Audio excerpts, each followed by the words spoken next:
Hello, everyone. Today we're going to talk about product selection and pricing strategy. My name is Gui Shiping. It is my honor to have this opportunity to share my viewpoints with you. If you own a diner, one thing that is very important is for you to find a blue ocean strategy for your products.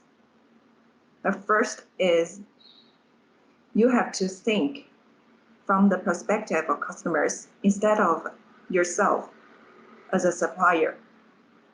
When you think about what products to sell, you cannot decide solely from yourself as a business owner. In my experience, many people decide what to sell based on their own perspectives. But what you want to sell may not be accepted by your customers.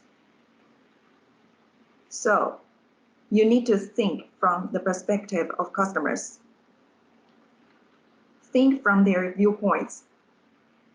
Sell products that customers like. If products is not liked by customers, you do not sell them.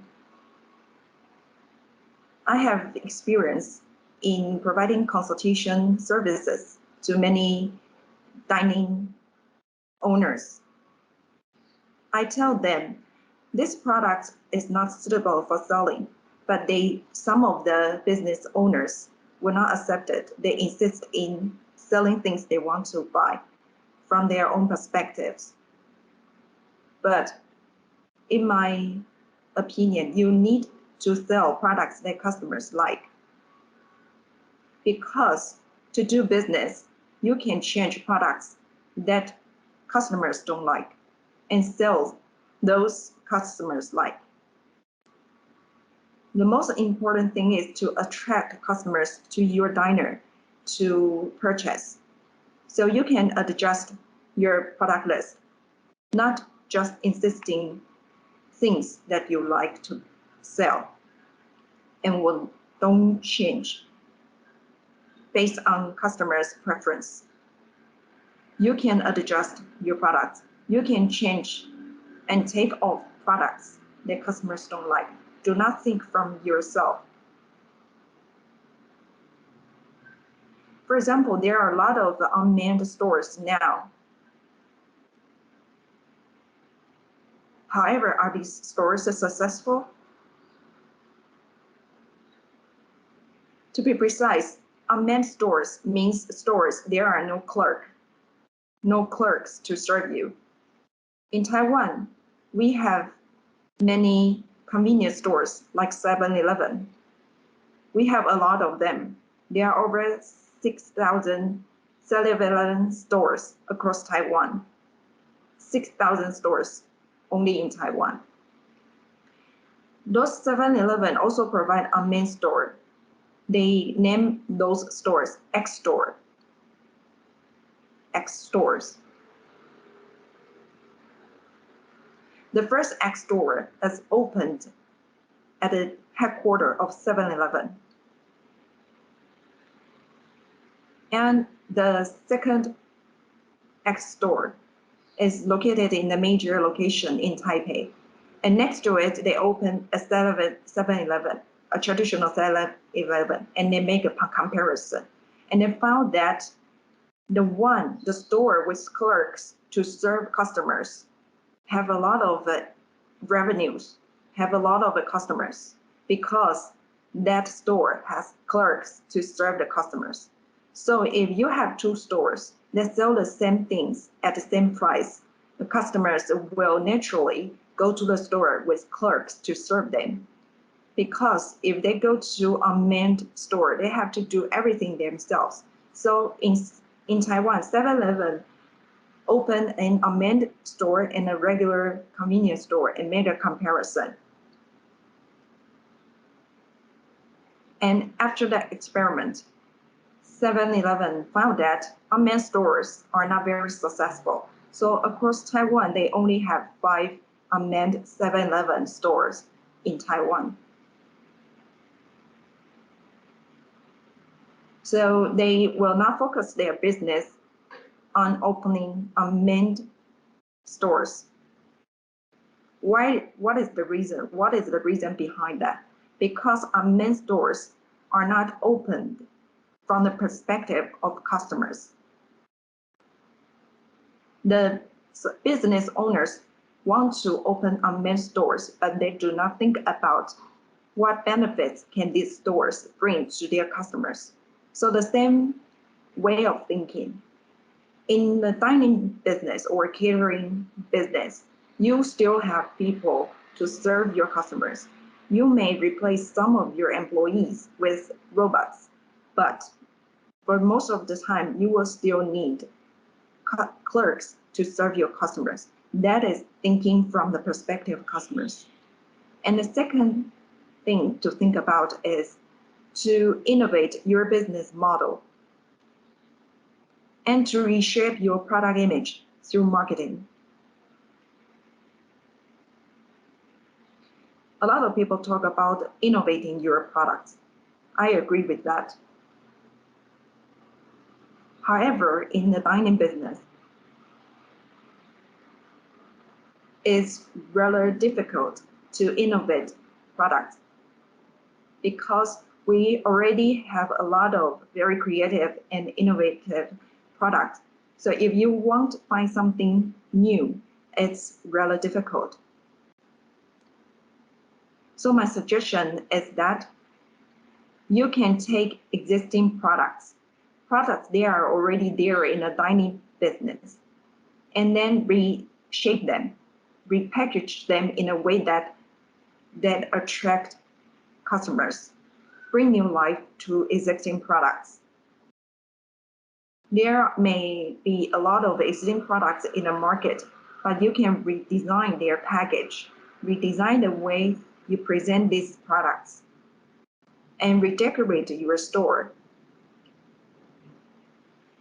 Redesign the way you display these meals. That is how you innovate. For example, in Taiwan, we have a chain store that's called 85 degrees Celsius. It is a bakery and as well as a coffee house. They sell coffee, cakes, bread. These are existing products in the dining business. They are not new, but 85 degrees Celsius redecorate their stores and they display their cakes at the entrance of their store instead of inside their store, and then present their products in a way that are very attractive, and they use different lighting to give a different atmosphere to their store. So they are totally different from traditional bakery.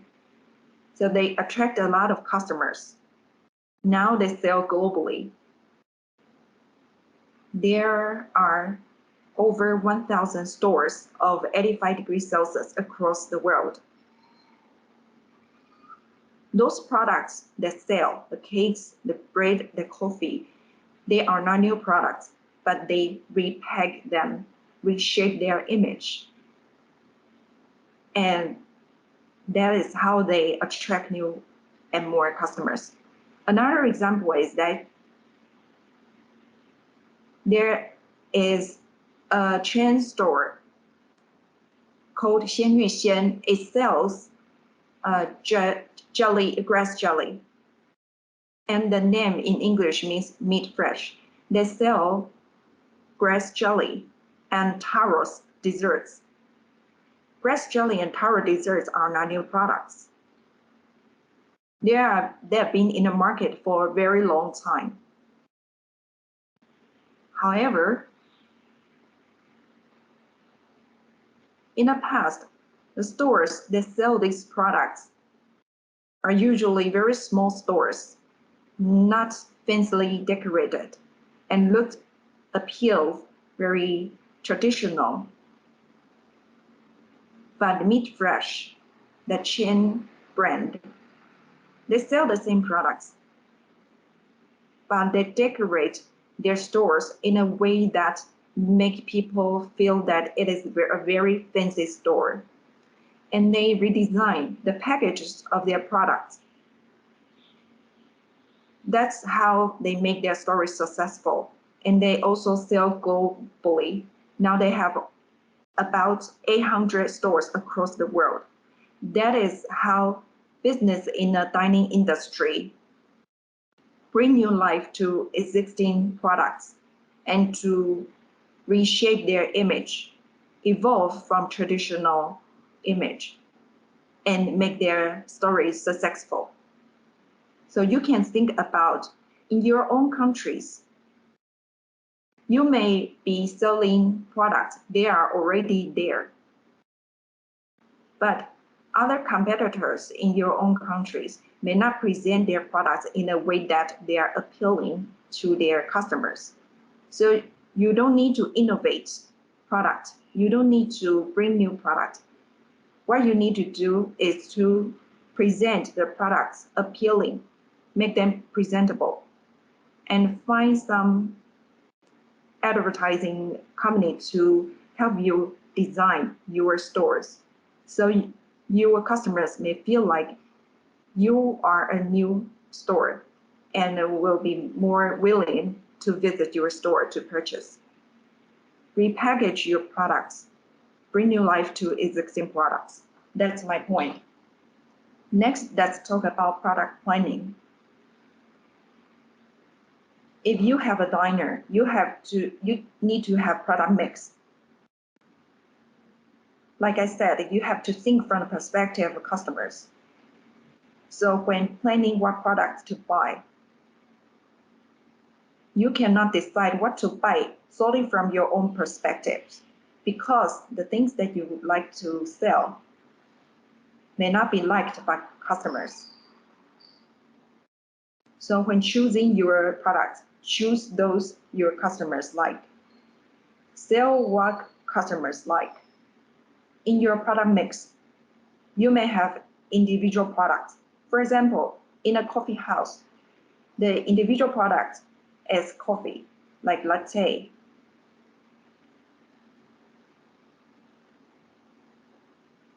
And you have different types of coffee, like cappuccino or Americano.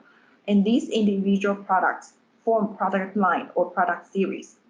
That means a series that has different types of coffee. That is called product series or product line, like coffee series or coffee line, or tea series or tea line. And when you combine different product series, you have your product structure. For example, in a coffee house, you have a series of coffee, and you also have different cakes, or you sell different cookies. These different types of product series form your product structure. For example, you sell coffee, different types of coffee, and you also sell a series of cakes, a series of cookies. And these three product series form your product structure.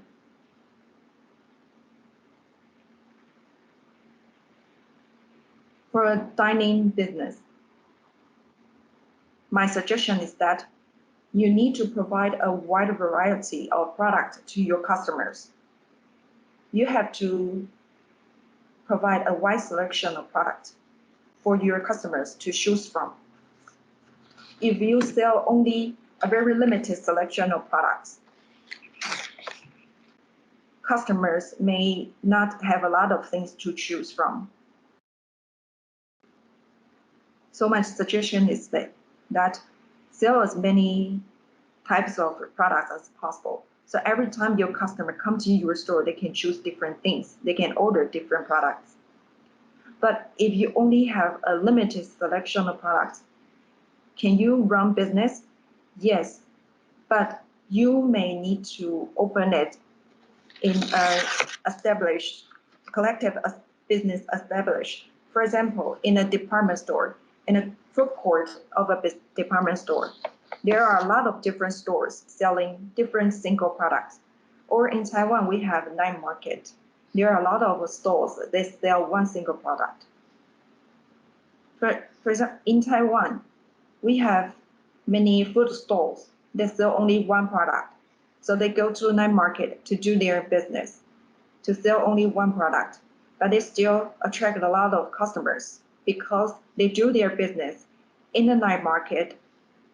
The night market itself is collectively a store. So every time the customers go to a night market, they can choose food from different stores. The same thing happens in a food court, in a department store. They can go to different stores to buy products they like. So if you only have a very limited selection of products, you can go to these places to do your business. If you run a general store, an ordinary store, I suggest you provide more types of products. But some people may think differently because I have a classmate, a student who used to say that they also saw general stores. They sell very limited selection of products, and their stores are not fancily decorated, but they still have a lot of customers. Yes, there are examples like this. They are ordinary stores, but these stores are usually time-honored brands, famous stores. They already have very strong customer base, but they don't need to sell a lot of the products. They can do it because they already have that high popularity. They do business based on the word of mouth. However, these time-honored brands, they have very limited selection of products. They find it difficult to open branch stores, because when they try to open branches, they find it difficult to do the business because they don't have a lot of selections for customers. The reason is that their success is very difficult to duplicate, to copy. So time-honored brands usually have only one store. When they open branches in a new locations, they don't have that high popularity. They don't have that strong customer base. So their model cannot be copied. So although these time-honored brands sell very few products, do not have fancy stores, they are successful because they are there already for a very long time. As a general rule, I suggest that you provide more choices to your customers. In Taiwan, we have many stores that sell dumplings or pop sticks. They have a lot of chain stores. They have a lot of branches across Taiwan. But they can do that because they don't just sell dumplings, pop sticks, which are their main product. In addition to that, they also sell noodles, dried noodles, or noodle soup, or side dishes, drinks. That is how they diversify their product selections. If they insist in selling only dumplings or pop sticks, every time customers come to their stores can only choose dumplings or pop sticks. They don't have a lot of choices to choose from, and the customer will stop going to their stores. So they diversify their product lines. So think from the perspective of your customers. Sell products customers like. Provide more selections to your customers.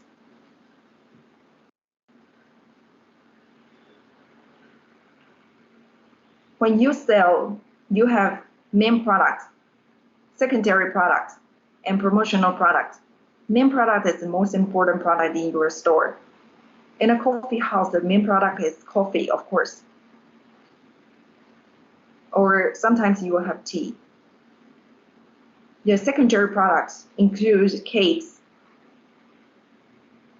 Main product is coffee, tea, and the secondary product is cakes. Promotional products are used for stimulating purchase in a form of discount.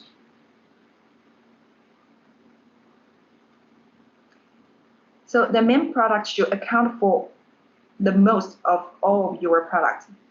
That is why they are called main products. And you can also find a certain percentage of secondary products and choose some of them to be promotional products.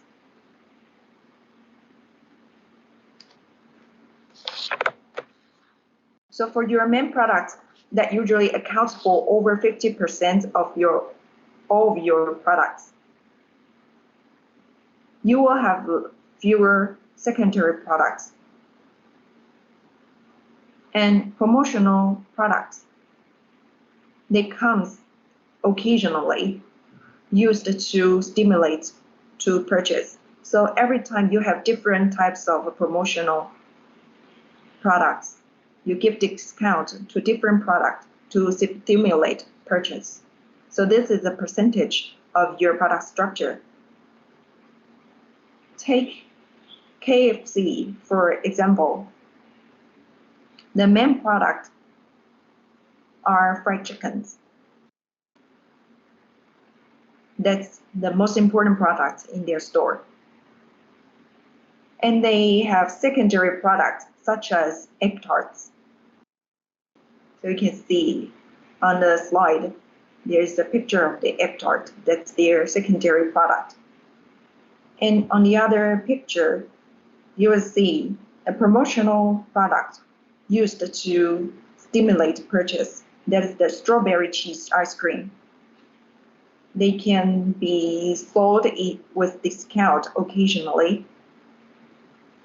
So when you run your diner, you have to think about what main product you have, what secondary products you can sell, and what product you can use as promotional purpose. That is how you plan your product. That is how you form the structure of your products. Provide as many varieties to your customers as possible to attract customers to come to your store frequently. If you have only main product and no secondary product, that means you have less variety. The customers cannot choose different things, order different meals every time they come to your store. They do not have a lot of choice. That will lower the frequency of customer revisit to your store.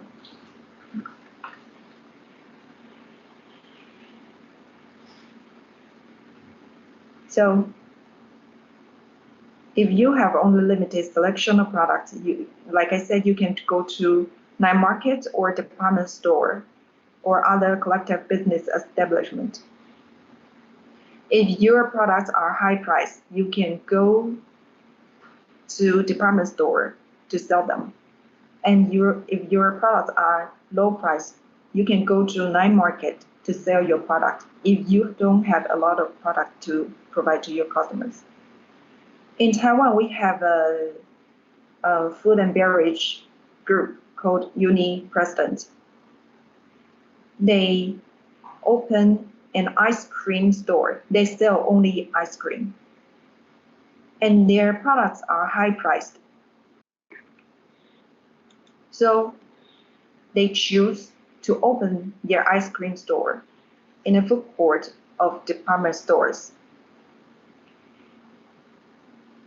Let me repeat, if you have a limited selection of product to your customer and your products are low priced, you can go to night market to sell them to start your business. And when you sell high priced products and very few selections, go to department store. If you own a store I suggest that you provide as many varieties of product as possible. That is how you attract customers to revisit your store as often as possible. But what if you have an online store? If you have an online store, you don't need to sell that many varieties of products. You can sell only a few products. Your product structure should be narrow and deep. What does that mean? That means you sell only one category of product online. That is narrow. And what is deep? That means under that category, sell as many products as possible. You may have only one category, but you sell everything under that category. So that's the difference between online store and a brick and mortar or a physical store. If you have a brick and mortar, it's very difficult for you to attract customers to revisit your store to choose other products.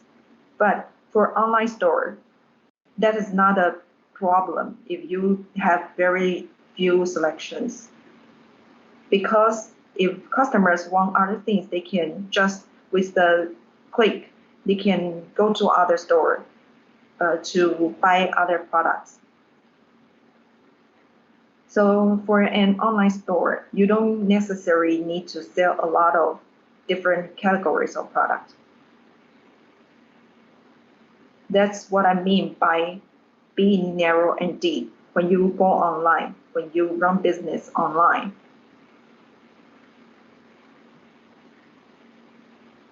So that's the difference between a physical store or an online store.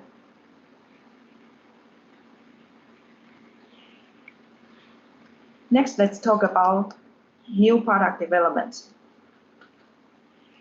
We said that to develop new products is very important. For example, you have 100 products to sell, but you will not always sell this 100 products because you need to launch new products and eliminate products that do not sell well. Eliminate those with poor performance and bring in new products. That's when you need to develop new products. And how do you do that? My suggestion is that first, form a purchasing team. When you try to develop new products, one way is that you decide by yourself as a boss. Another way is that you outsource the product to other suppliers. But either way, you need to decide what new products to develop and what ingredients these new products need. When you develop new products, you need to involve many of your employees in a meeting to talk about what product to develop, whether or not I should launch a certain product.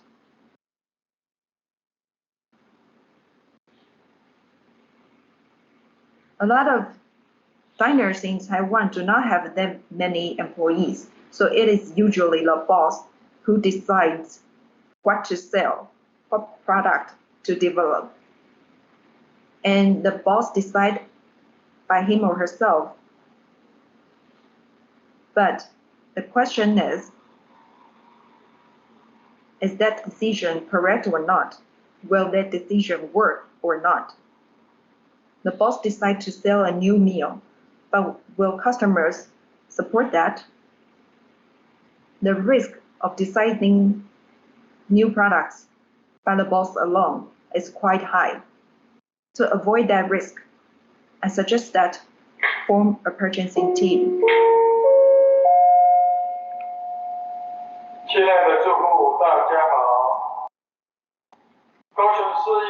I suggest that you have to involve as many employees in your store as possible. If everyone in the team decide to launch new products, they agree, and they think that the new products will work, then you can go for it. And if someone in the purchasing team do not agree, you can discuss how to solve it. Involve as many people to include more opinions. That will reduce the risk of launching new products that do not sell. They will increase your rate of success. Do not decide what to sell, what products to launch by yourself alone. So I will not suggest deciding products by yourself alone. I will suggest form a purchasing team.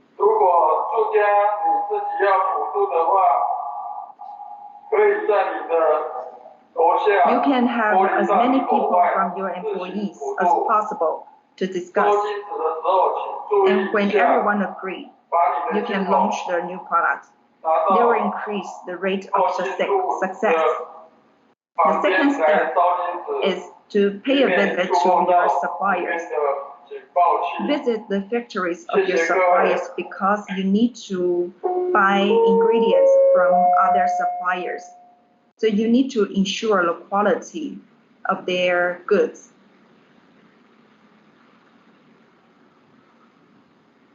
That is how you ensure the quality of your meals. If you find that the suppliers do not provide quality goods to you, of course you cannot make quality product to your customers.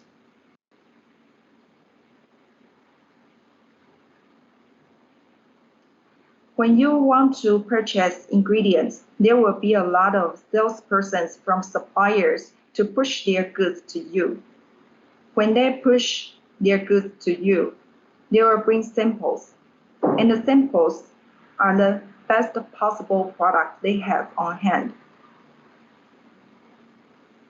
They will not bring low quality samples to you. And so when you want to ensure the quality, that every batch of their quality is very good, you need to visit those factories to avoid that. Before purchase from other suppliers, visit their factories. Get an idea about whether their factories are modernized, whether their factories are clean, and whether their factories follow hygiene practices well, and whether their factories have qualified licenses.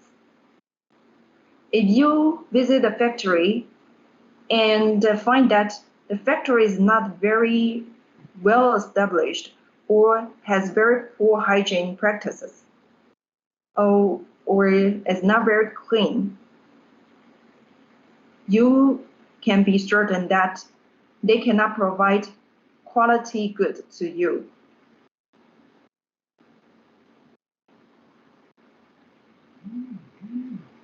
So don't just buy from the suppliers and without knowing what their factories look like. Before you purchase ingredients from suppliers, see their factory in person. The third thing to follow is meet your suppliers frequently. Do not simply purchase from them always.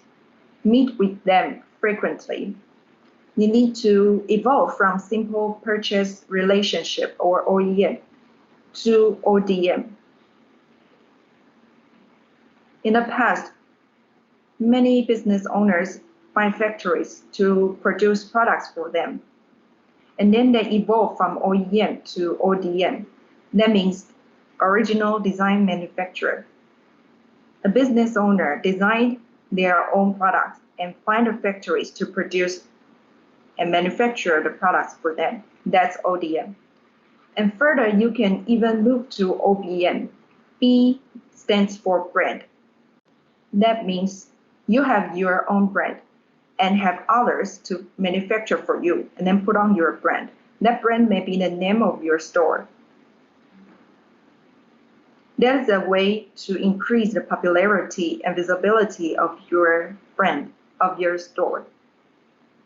The examples like this include packaged food. The packaged foods have brand name on them. The packaged food are produced by other suppliers, but with the business owner's brand name on them.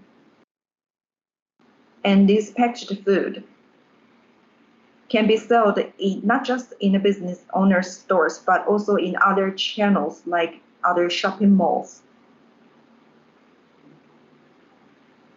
That is how you expand and scale up your business through this method. Many chain stores in the dining business in Taiwan have a lot of branches, and if they want to scale up their business further, they started to developing packaged food such as ice cream or other packaged products. And those products have their brand name on it. So they can sell this packaged product not just in their stores, but also in other channels. So naturally, they step by step scale up their business.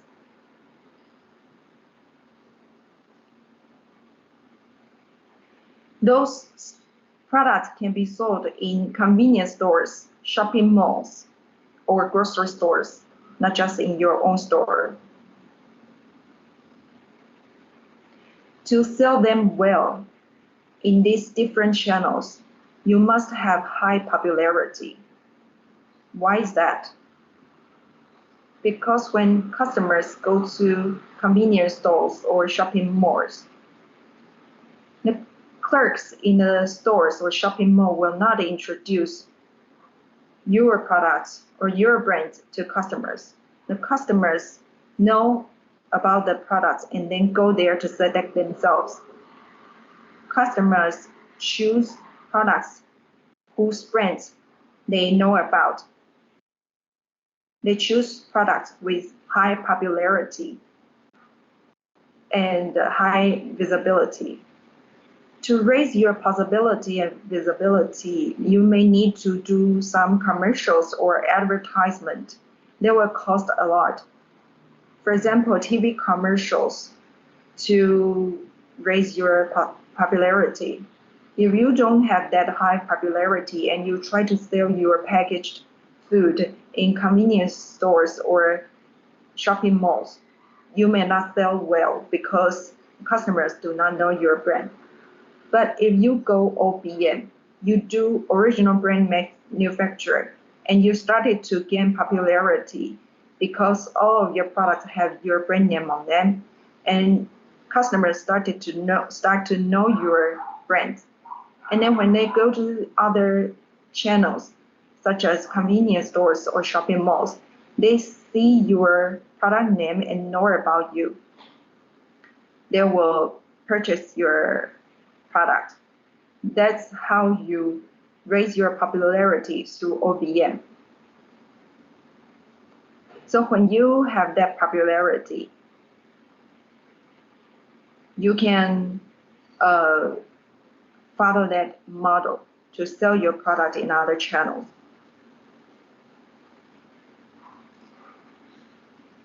So that's how you develop new products.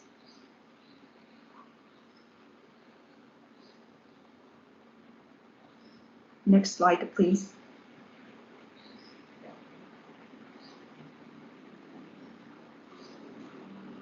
Next, we talk about product price. Your product needs to be outstanding.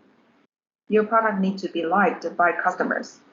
But to make them purchase your product, pricing is important and it's a key. Your pricing must be accepted by customers. Some dining business owners, they have very good products, very delicious meals, but their prices are high. That will reduce the possibility for customers to buy. So how do you price your products? There are four ways to decide the price of your product. The first method is competitive pricing. It means you see how other competitors decide their prices. You see how they decide the prices and you decide your own prices based on that. Your price must not be too high or too low from your competitors because the customers will compare prices. In Taiwan, there are many hypermarkets. In a hypermarket, they send staff to compare the prices of similar products in competitor stores to see how their competitors sell their price, how much they sell their products at. So that is how you decide your price. You see how your competitors do.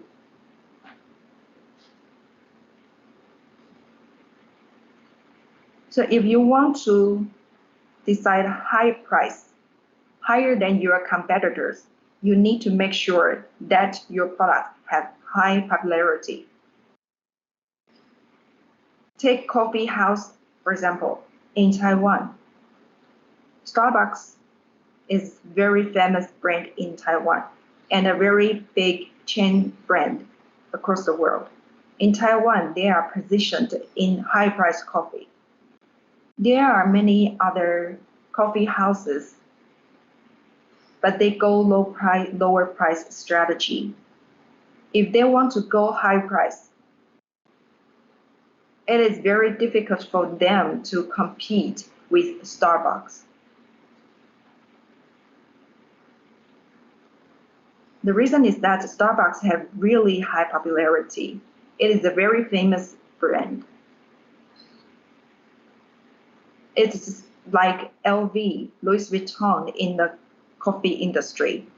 So if other local brands in Taiwan want to compete with Starbucks, they must not decide their prices at a very high price level.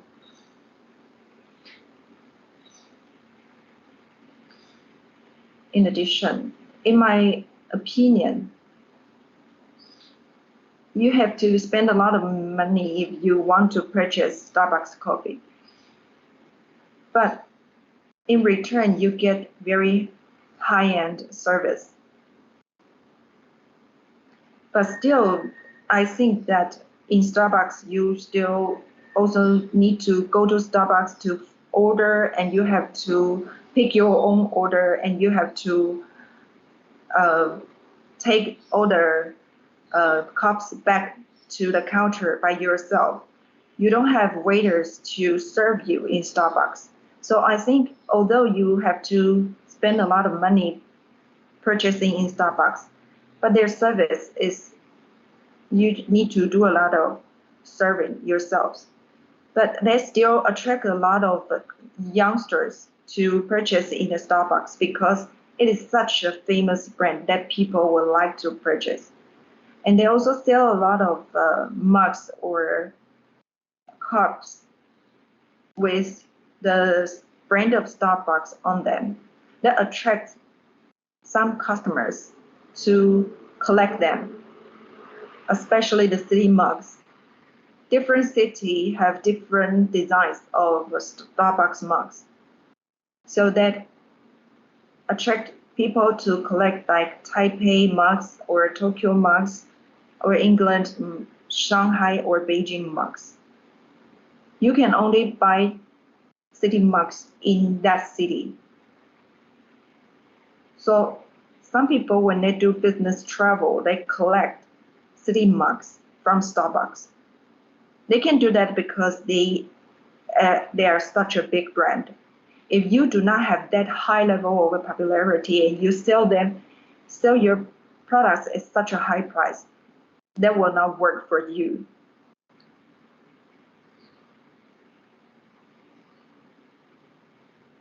So that's how you decide your price. The first step is competitive pricing. When you decide your price, you need to only consider the popularity. Do you have that popularity that your competitors enjoy? And do you have that fancy store that your competitors have? If you are in the same business, but your stores is smaller, is not fancily decorated, and is not in a location that is not very popular, so you need to price your products lower. So that's the first pricing strategy.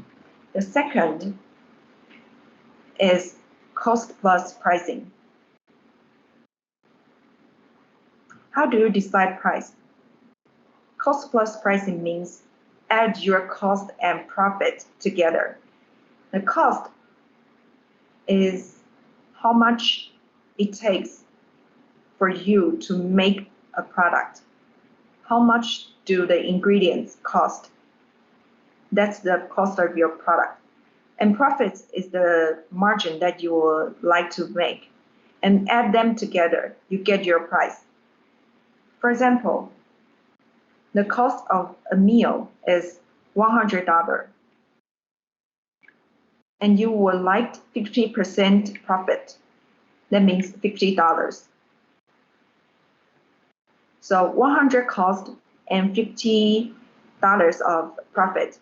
Then you get a price, 150. That is called cost plus pricing. You have your cost. You decide how much profit you like. Then you get the price. The logic behind this strategy is that you think about your cost first, and then you think about your profit. And then as a result, you have your price. Price is the result of the cost and profit combined together. But will customers accept that price? You need to question that. You need to find that out.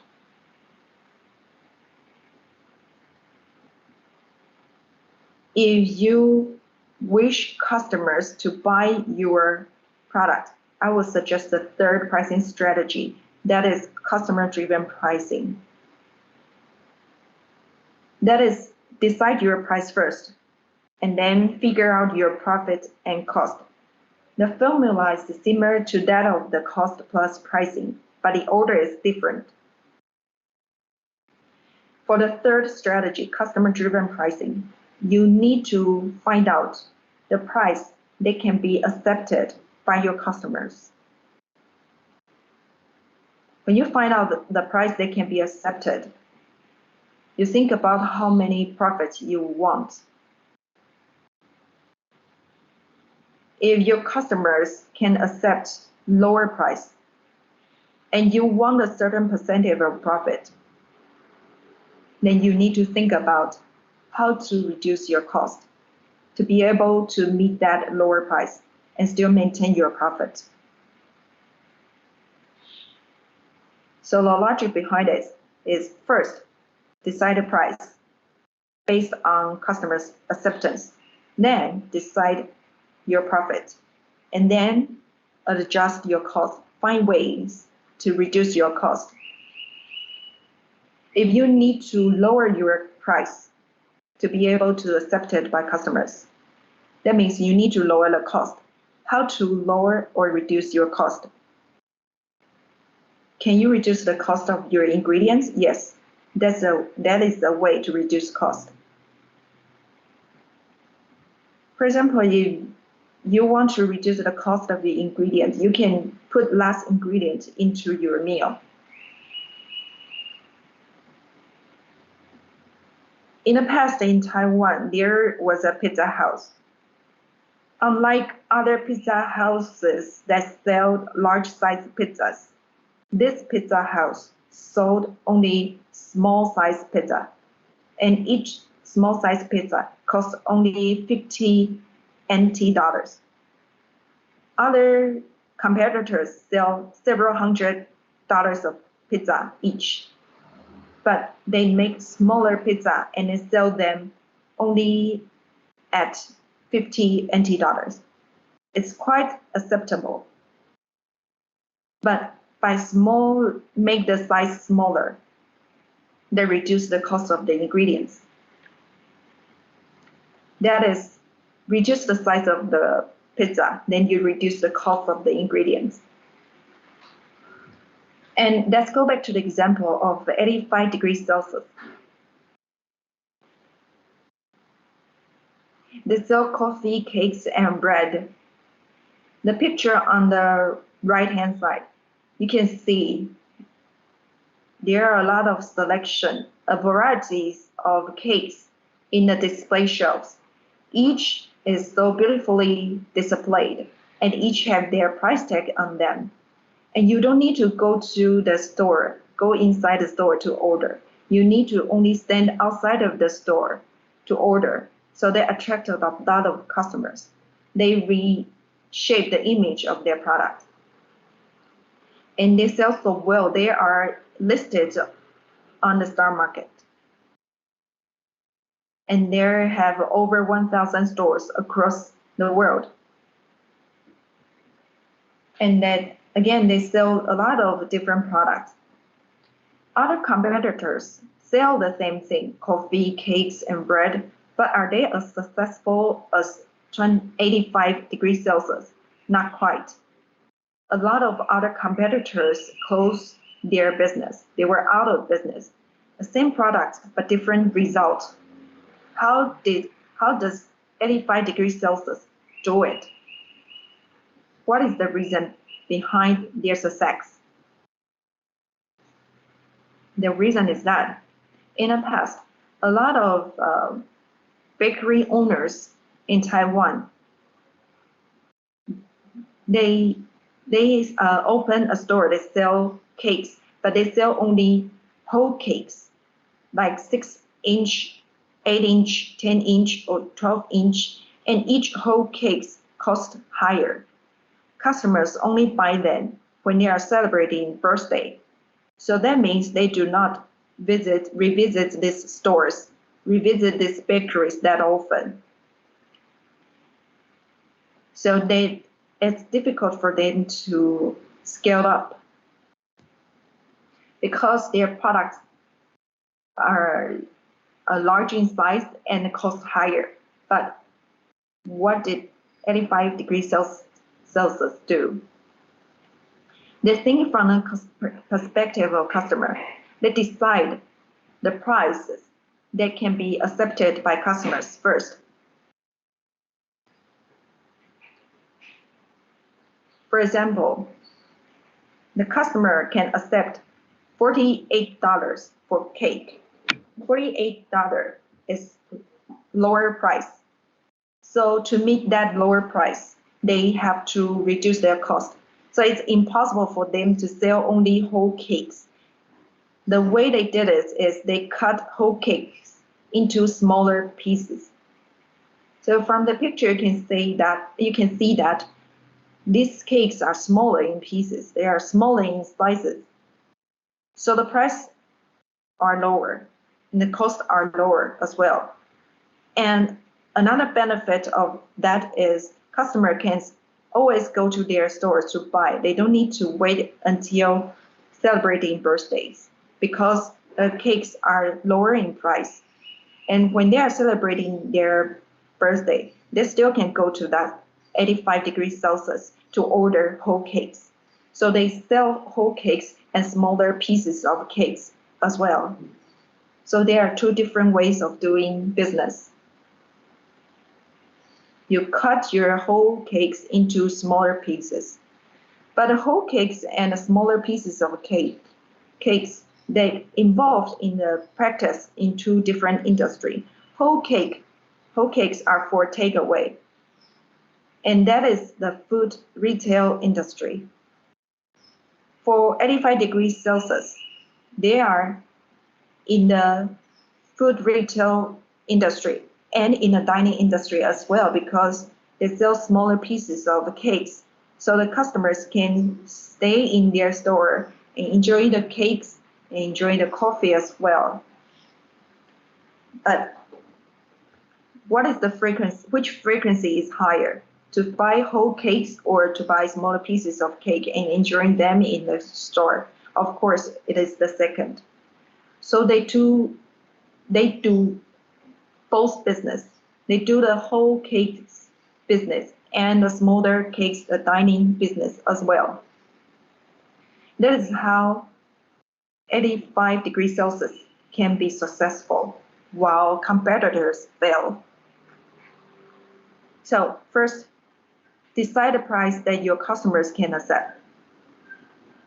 Lower the price, then you have to lower the cost.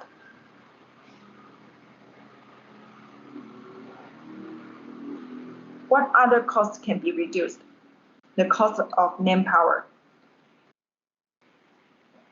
That means the number of your employees. You can reduce the number of your employees and have your customers serve themselves, do things by themselves, so that you don't need as many employees. Many coffee houses in Taiwan now do not have that many clerks or servers to serve their customers. The customers pick their orders themselves and return the mugs themselves. They can do the things by themselves. So you don't need that many employees, and you can reduce the cost in manpower. And in return, you can provide lower prices to your customers. Any more cost that you can reduce? One more is the cost of time. Let's say if you have a diner, and you provide seats for your customers to eat in your diner. And if they spend 1 or 2 hours eating in your diner, or for example, in coffee houses, customers may spend 3 hours in the coffee houses. The longer the customers spend time in your diner, the lower your table turnover rate. And if your seats are all taken, if other customers want to eat in your diner, they may not want to come because there are no more seats for them. In that case, you can think about how to increase your table turnover rate to reduce the time your customers spend in your store or diner. If you can reduce that time, you will have high table turnover rate, and it will be easier for you to increase your revenues.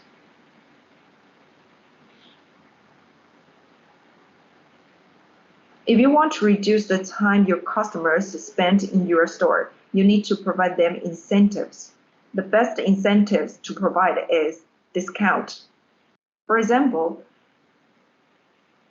you can tell the customers if they can spend only a certain number of time in your diner and they will receive discount, then the customers will spend less time in your store, so they can have a discount, and other customers can come in and take a seat and purchase. Don't let your customers wait in long queues.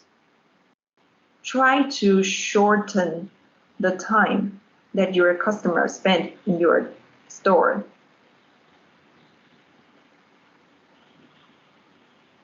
Take parking lots, for example.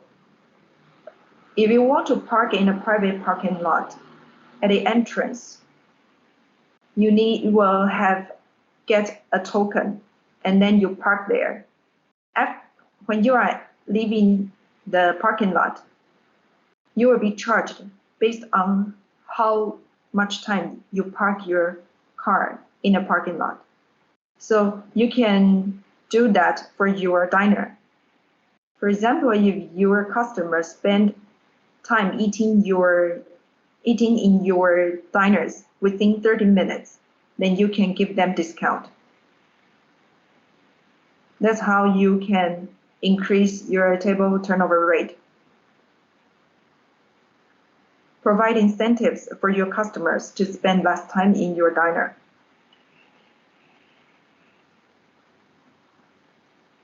That's how you attract more customers to maintain a certain level of profit.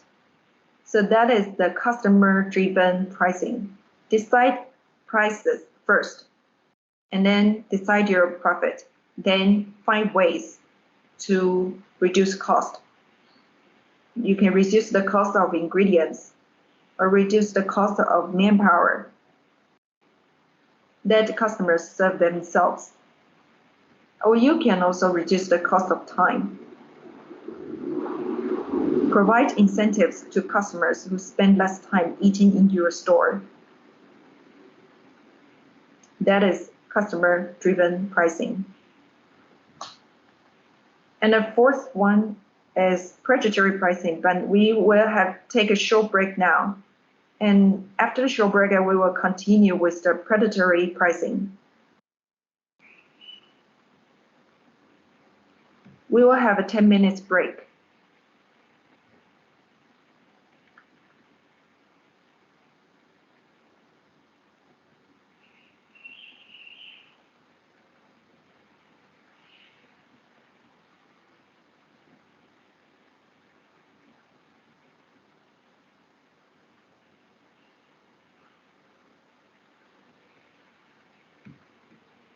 这语速都 OK， 有听到吗？喂，有听到吗？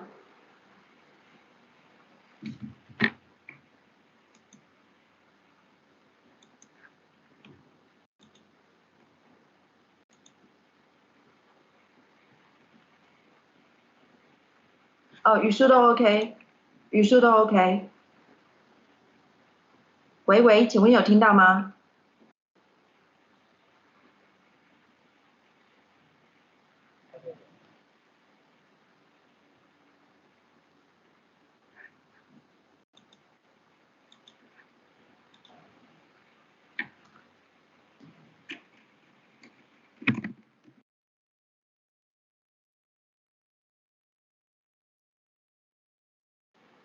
喂，请问有听到吗？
Okay, let's talk about the fourth pricing strategy, which is predatory pricing. Predatory pricing means you sell your products at a very low price. You sell at such a low price that you force your competitors out of business. Your prices are much lower than the existing prices in the market. A lot of online business owners or food delivery businesses, when they started their business, they use this pricing strategy and provide very favorable discount to their customers so as to attract market share.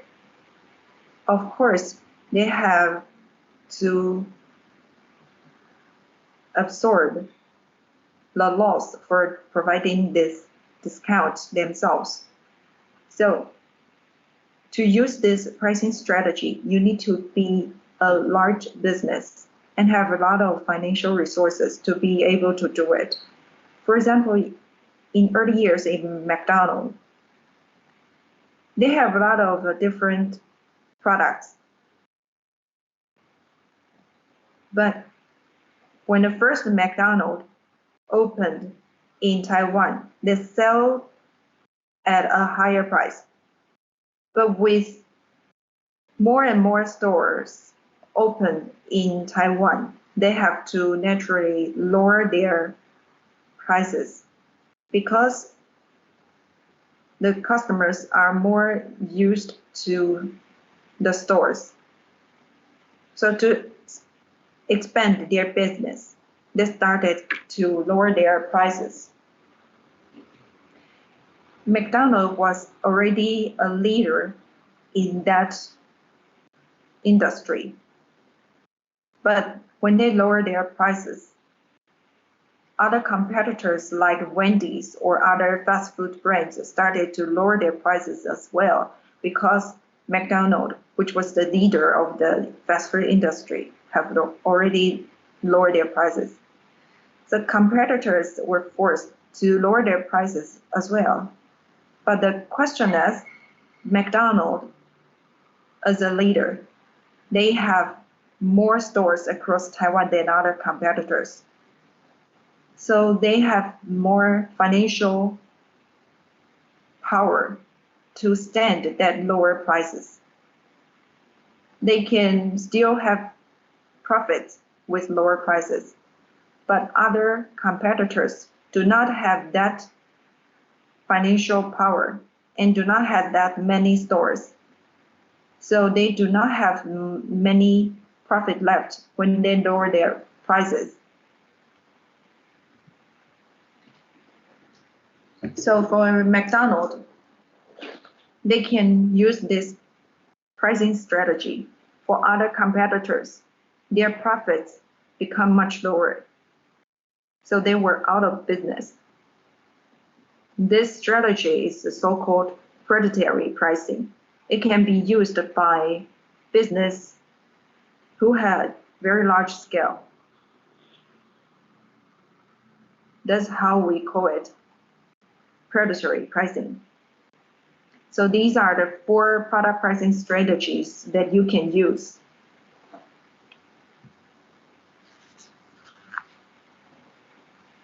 If you are a small business, do not have very large scale, then I suggest you use fair pricing strategy. That is to decide a price fairly or reasonably. Because if you want to sell at a higher price, you need to have high popularity. You need to have a very beautiful, fancily decorated store. And the location of your store must be able to attract many customers. If you are a small business, do not have fancy decoration, it will be difficult for you to go high price. I would suggest fair pricing. For example, there is a steakhouse in Taiwan, which is very big brand. That is 1P Steakhouse. Their steakhouse costs as many as 1,000 Taiwan dollars.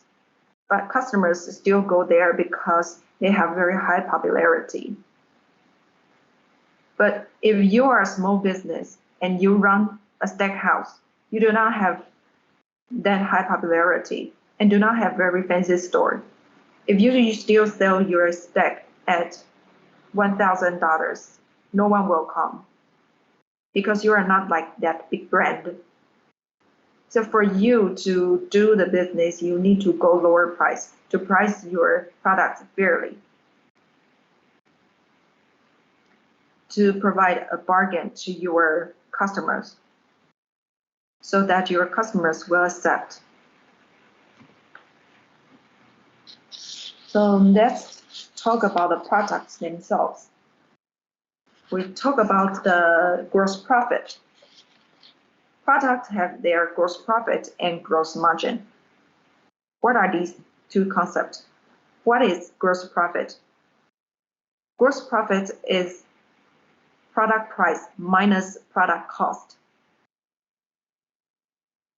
For example, if your meal is $100 in price,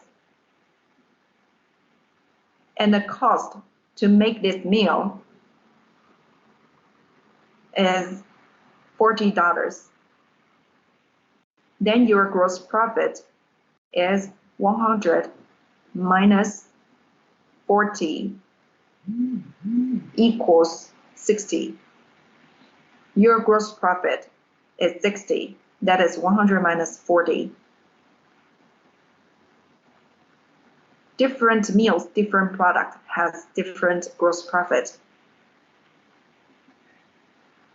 From the perspective of a business owner, of course, you want to sell products that have high gross profit because they will bring in more revenues for you. Sell products that have high gross profits will be beneficial to you. And next, let's move on to gross margin. What does gross margin mean?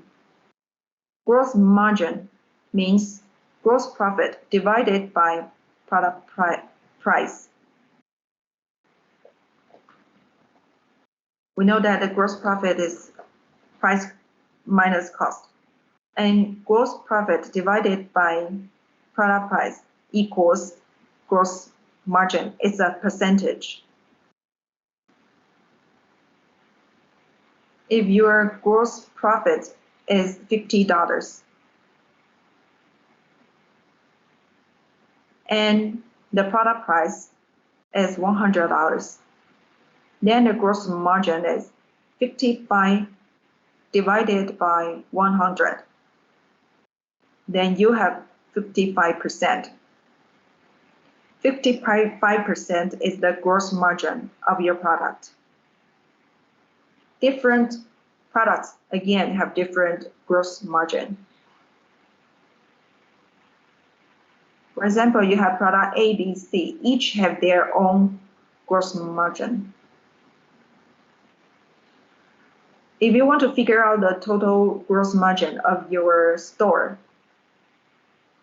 you need to figure out revenue. For example, if your monthly revenue is 1 million, every month you have 1 million of revenue, and your total cost is $450,000. Then 1 million minus $450,000, that is $550,000. That is your total gross profit. Then $550,000 divided by 1 million.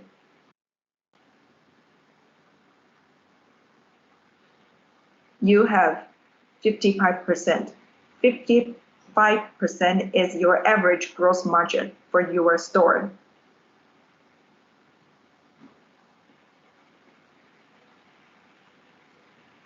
So we talked about the gross margin of individual products, and we also talk about how to calculate the average gross margin of your store. Like I said, the revenue 1 million divide minus 450,000, and you get your total gross profit. And then divided by the 1 million, you get your average gross margin. So the higher the price, of course, you will have a higher gross profit. If you sell a cup of coffee at 1,000, of course, that gross profit is really high. But if you cannot sell any one of them because the price is too high, they won't work. So the gross profit is related closely to your product price. But to increase your product price, you also need to think about if your customers can accept it. So if you have very high gross margin, but no one will buy, then that won't work either. So that's the concept of gross profit and gross margin. Different meals involved in different ingredients, so they have different gross profit. To increase your gross profit, you need to lower the cost of your product. So for example, in a beverage shop, usually the gross profit of beverage is higher, and the gross profit for meals is lower. And same applies to coffee. Coffee usually have higher gross profit. Those has higher gross profit will bring you more revenue. So when you visit a store, the business owner may recommend you to purchase certain products. The reason behind it is because these products that they recommend have higher gross profit. So business owner, of course, want you to purchase this product with higher gross profit. And when you plan your products, you need to decide the contribution of your products. When you decide what to sell, you need to figure out the contribution of each of your products. The first concept related to contribution is sales per square meter. What is sales per square meter? It is the performance that you get for every unit of square meter of your store. Usually, the smaller the store, the lower the revenue, and vice versa. The bigger the store, the higher your revenue. But how do you really accurately find that out? You need to calculate your sales per square meter. How do you calculate that? That is your revenue divided by the square meters of your store. You will get sales per square meter. For example, your revenue per month is $1 million, and your store has 10 square meters. Then 1 million divided by 10 square meters. So for each square meter, you generate $100,000 of revenue.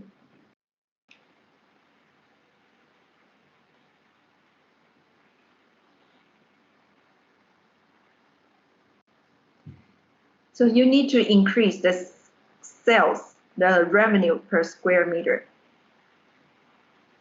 To increase that, you need to carefully select your products. The first is to choose products that are popular. If you can sell 10 meal A and sell 20 meal B, that means meal B sells better, then you should choose that type of product.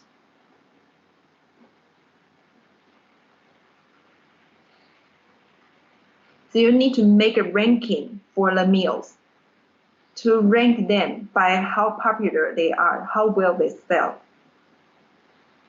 and to find out what type of products or meals sell not so well, and then eliminate those products that do not sell well. Do not stop selling them and bring in other new and better products. Select popular products. You cannot think that although a certain meal does not sell so well, but some customers still like them, so I still want to sell them. That's not the way you should do. Always choose the popular product. The second way to increase your sales per square meter is to sell products that have high gross profit. For example, product A, it have 100 for gross profit, and product B have $50 for gross profit. That means you should choose product A because it has higher gross profit.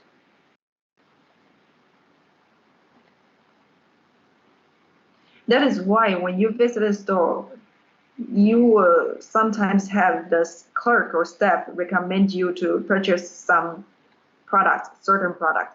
That is because they want higher gross profit. Then the third way is to choose products that are small in size. The smaller the product, the more you can fit them in every unit square meter.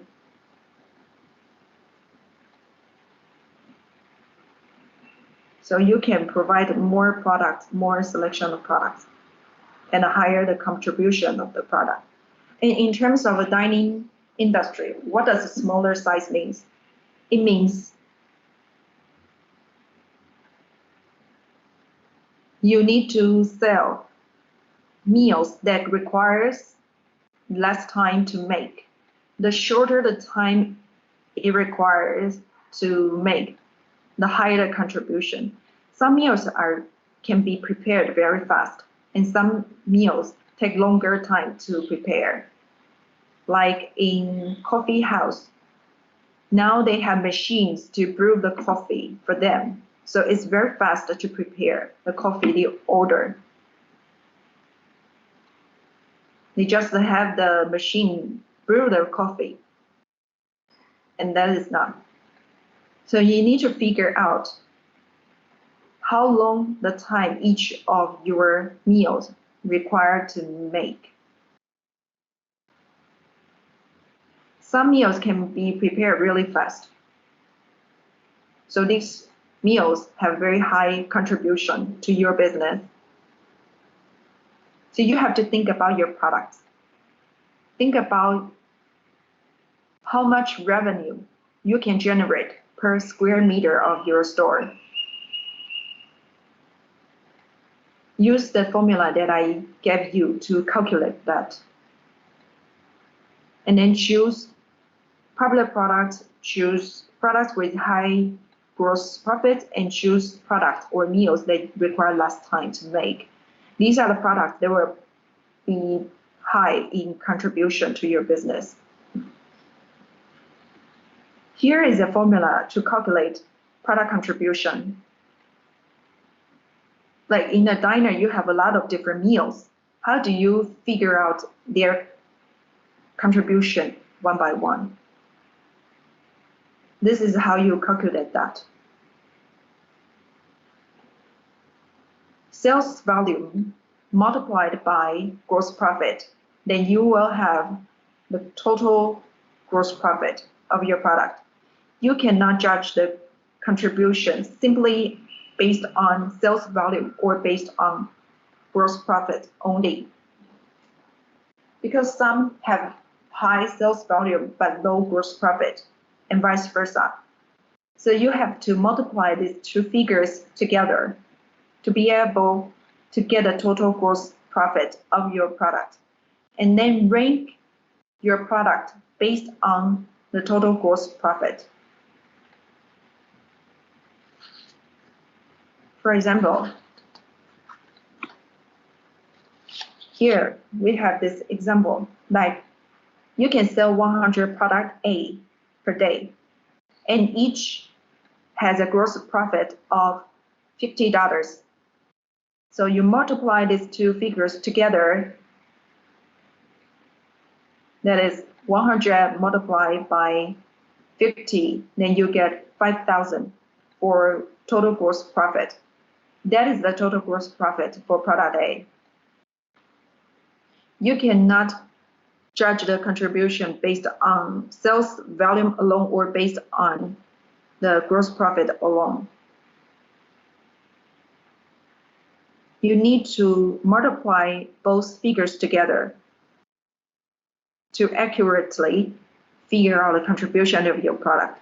For product B, you can sell 200 of product B per day, and each has $25 for gross profit. Then the total gross profit is 200 multiplied by 25. It is the same, it's $5,000. That's the total gross profit. After you figure out the total gross profit of all of your products, then you can rank them. The higher the rank, the higher the total gross profit, the higher the contribution. Then the lower the gross profit and the lower the contribution. And you need to eliminate those with lower rank and bring in new and better products. Now let's go back to the example. Product A and product B, they both had $5,000 for total gross profit. Then how do we decide their contribution? Which one is more important? Which one has higher contribution? I would think it would be product B. My opinion would be product B, because you can sell 200 of product B per day. And for product A, you can sell only 100 items of it. So that means product B can attract more customers. A lot more customers purchase this product. And if you stop selling this product, you may not have that many customers. So although product B has only $25 for its gross profit, unlike $50 of product A, but you can attract more customers because you sell more of a product B per day. So for my opinion, those that can attract more customers are more important and have higher contribution.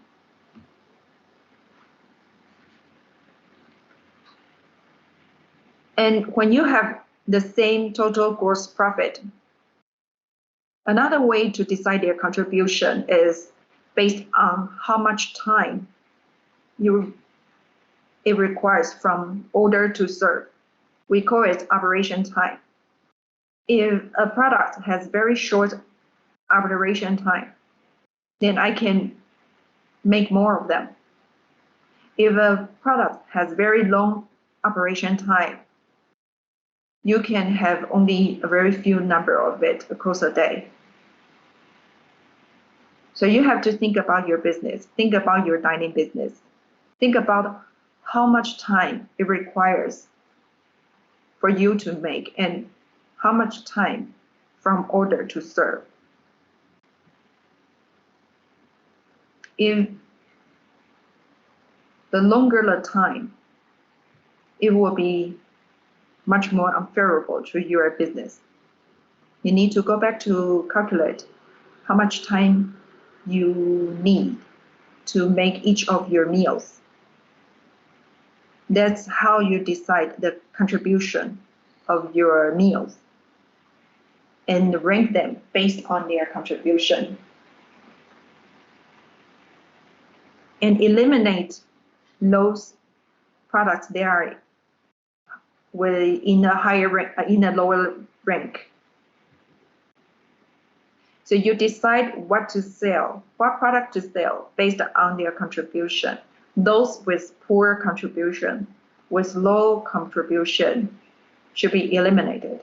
You need to make this like in this table. That's how you rank them. from a certain time, for example, from this year, you figure out the total gross profit and the contribution of your product. Which one rank first? How much total profit can that product bring in? The sales volume, and figure out their total gross profit. And rank those with high total gross profit on the first place. Those on higher ranks should be sold continuously, and those on lower ranks should be eliminated and should be replaced by new and better products. You have to think about the meals, your products, figure out their total gross profit, figure out their contribution, rank them based on their contribution, and eliminate those with low contribution.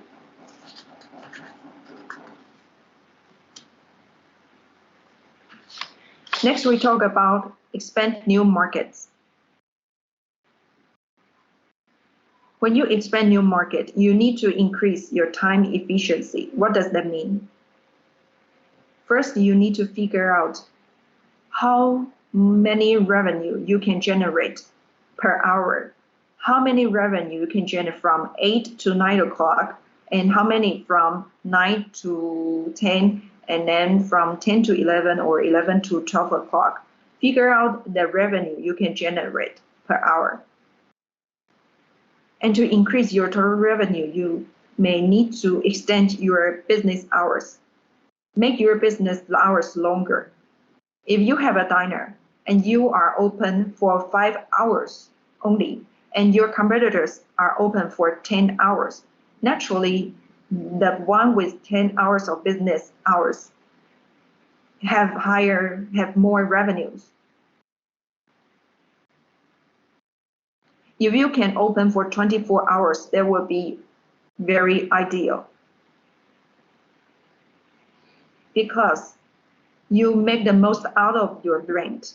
You make the most out of your business hours, because however long your business hours are, your rent is still the same. So to make the most out of your rent, you can extend your business hours, ideally 24 hours. So think about how long can you stay, how long can you open a day. In Taiwan, we have many meal box stores. They do not have very long business hours because no one will buy meal boxes in the morning or in the afternoon. So these stores are open during meal times. And outside of meal times, there are no customers. So their effective business hours are around meal hours, like lunchtime and dinner time. So their business hours are shorter.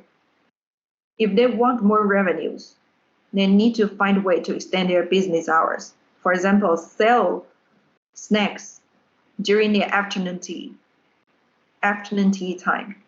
If during this time they can still attract customers to buy their product, they can increase their revenues. If you want to extend your business hours, you also need to think about if you need to adjust your product, adjust the content of your product. For example, you need to add more product so that you can extend business hours. Like I said previously, you need to think from the perspective of customers. If you want to extend business hours, what product do your customer needs? I had a friend who had a pork chop box meal store. He opens only during lunchtime and dinner time. So before lunchtime, there are no customers coming to his store. And from 12 to 1 o'clock, he is very busy because a lot of people come to buy box meals. And after that, no one come again. So he asked me for a solution. He asked me about how to attract customers before lunchtime and after dinner time. So he won't be so busy during lunchtime and have no one coming to purchase before or after lunchtime. He asked me about what to do so that some people will come to buy the box meal before the lunchtime or after the lunchtime. And he won't be so busy and need so many employees during lunchtime. I suggest him that maybe you can sell afternoon tea snacks in the afternoon. And he told me that, but I did that before, it didn't work. And I asked about him how he did it.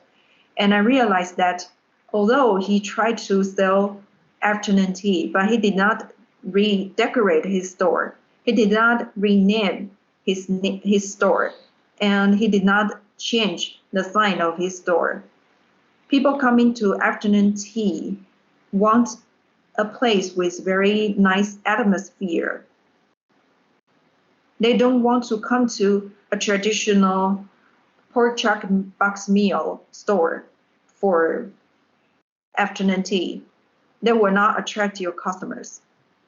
So if you want to extend business hours and attract customers to come to your store to buy other products outside of your regular business hours, you need to redesign your store or redesign your menu or redesign your signs.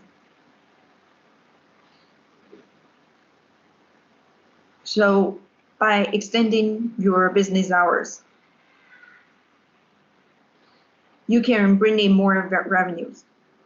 Like in a coffee house, they stay open from morning to evening, and they do not take any break within this period of time. So of course, they have higher revenues.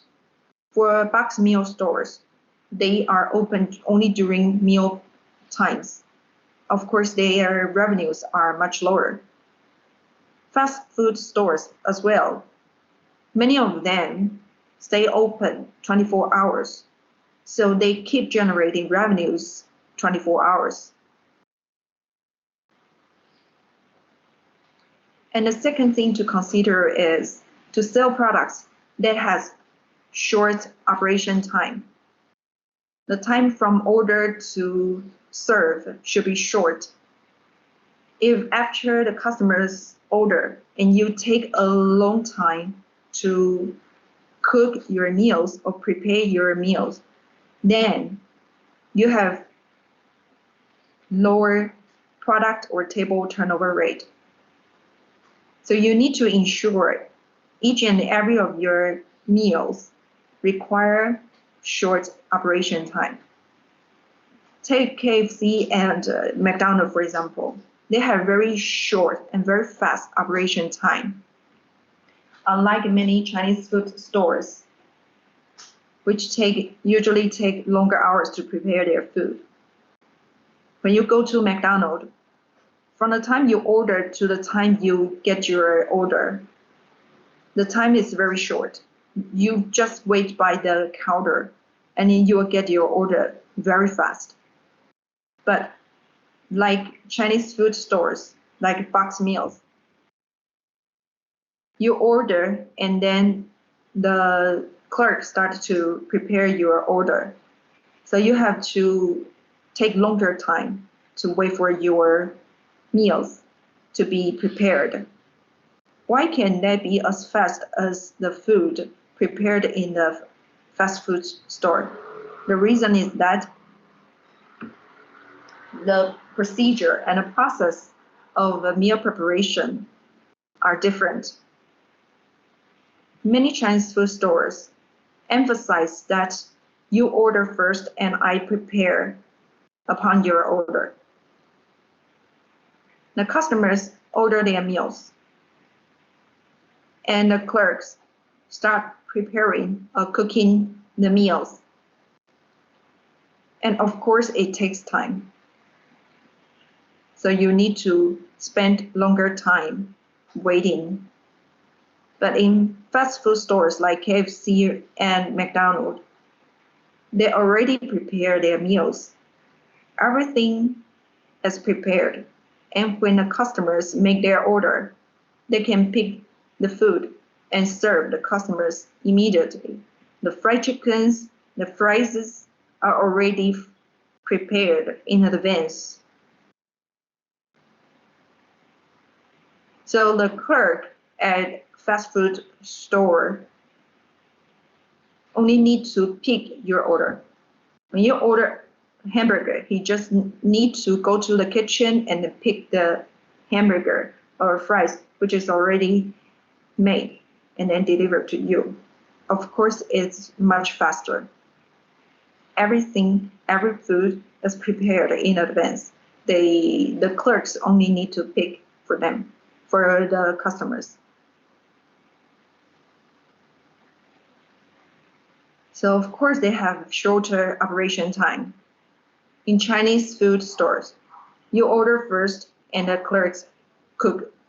Then, of course, it's much longer time. In the past, McDonald's had a commercial that says, when you come to their drive-through, from the time you order to the time you get your order, it takes only 60 seconds. In 60 seconds, you can get your order. That is really fast.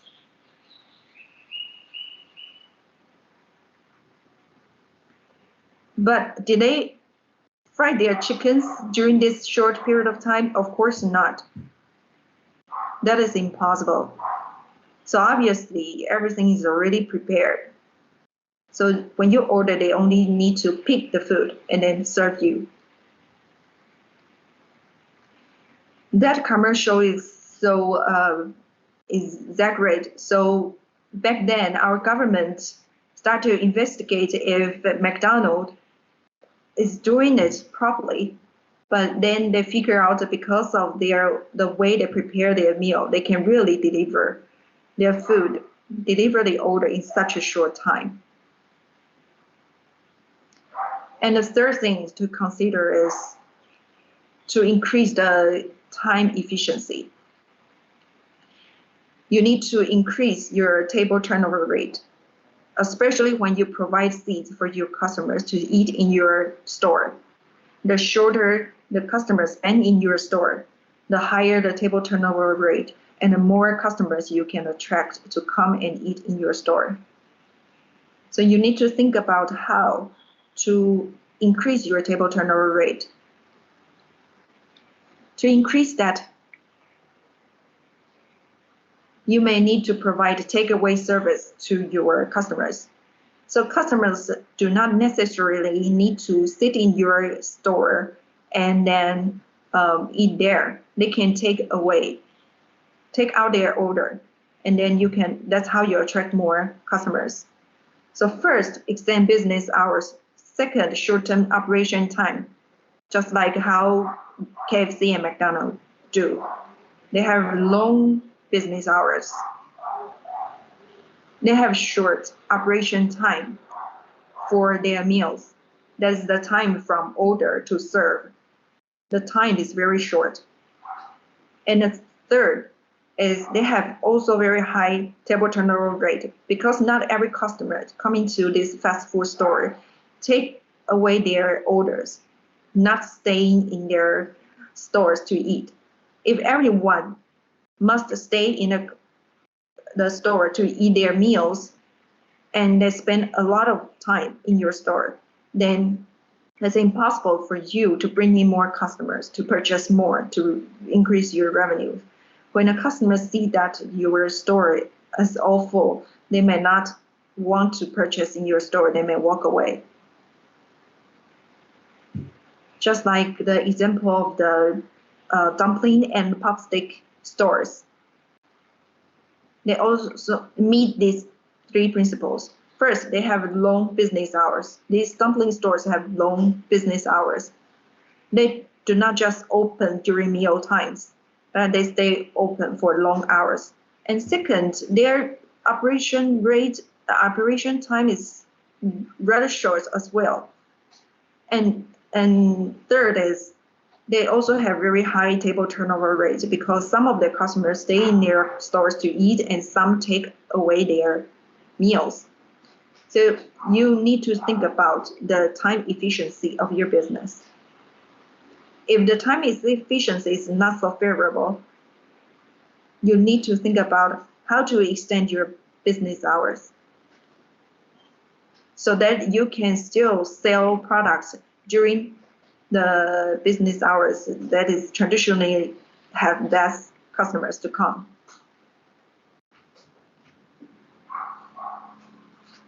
And next is when you develop a new product, you must have a product elimination mechanism. Just like the table that I showed you, I said you need to rank your products based on their contribution.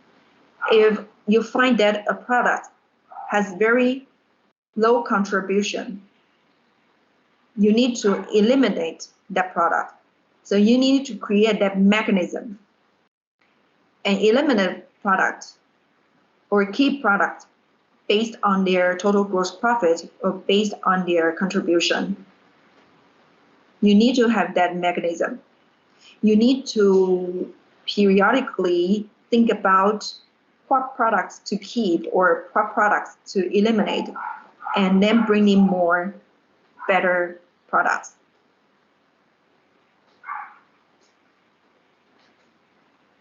But the quality of your meals or products is closely related to the ingredients your suppliers provide to you. If your suppliers do not provide quality ingredients, of course, the product's quality will not be favorable as well. So in that case, you need to create a supplier elimination mechanism. If your suppliers are not doing very good in delivering good ingredients to you, you need to eliminate that supplier. That is how you ensure the quality of your ingredients and then of your products. There should be a mechanism. And how to create that mechanism? You need to rate your suppliers. You need to eliminate suppliers with low performance. And to do that, you need to rate them. How do you rate them? The results of the rating must go public, must be transparent, must be provided to your suppliers. And let your suppliers know that if they do not meet a certain standard of rating, you will eliminate them. For example, if they, for several months, they did not meet your standard, did not meet your requirement, then you will not use their products anymore. You can involve all of your employees in the rating of your suppliers. Have your employees rate these suppliers and find the average of this rating. You should not rate suppliers by yourself alone. Make everyone that have connection or have the contact with the supplier to rate for them. If a supplier do not meet your requirement for rating, then you eliminate them. With this rating system, every one of your suppliers will do their best to provide quality ingredients to you. I used to know a business that do the color rating system for their suppliers. And when the drivers of their suppliers deliver ingredients to this business, they will see the results of this color rating. What does color rating mean? That means suppliers with high performance rate them, mark them blue. With not so good performance, mark them green. And with improvements to make, mark them red. And if a supplier do very well, you mark them blue. And for example, if a supplier B did not do quite well, you mark them green. And if a supplier do really bad, you mark them red. That means they need to improve themselves for you to be able to use their products. And when the drivers of the suppliers deliver the goods to you, they will see the result. You can set up a billboard and show the result of the color rating on the billboard. So the drivers of the suppliers will see them and then report to the suppliers. And you need to tell them that if you get red markings for like how many months, you will not use the supplier's products.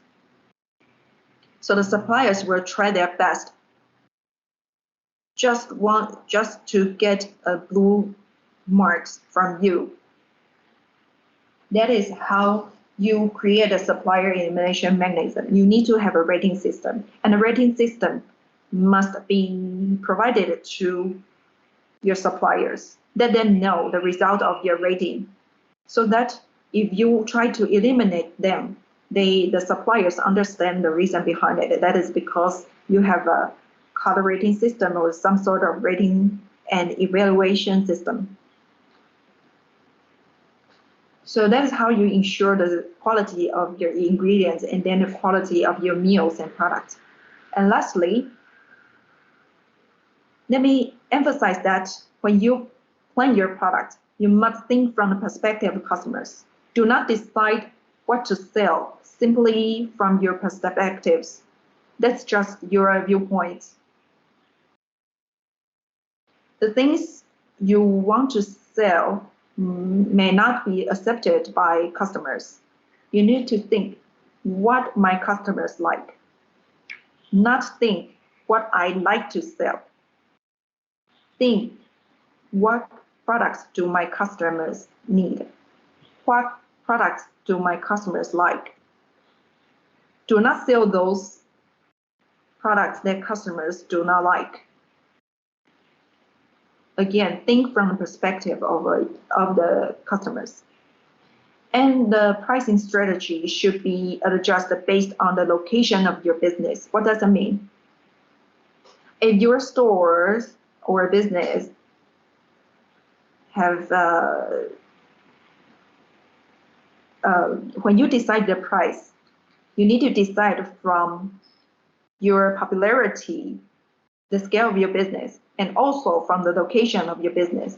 For example, if you sell in a place, in a community where people averagely have very low income, of course, you need to price your products low, and vice versa. So you do not sell the same product in different locations at the same price. You need to adjust your price based on the location of your business. So this is what I would like to share with you about the product selection and pricing. I suggest you think about how to do your business, plan your product, decide your price based on what I just shared with you. Decide from the customer's perspective. So this is the end of this course. I would like to know if any one of you have any questions. If yes, you can raise it and let's hear from you. Anyone would like to raise questions? So far, there are no one raising the questions. So I think this is the end of our course today. So I wish you very prosperous business, and I wish every one of you can do your business better and better, and then scale up and then become the chain store. Thank you very much for listening.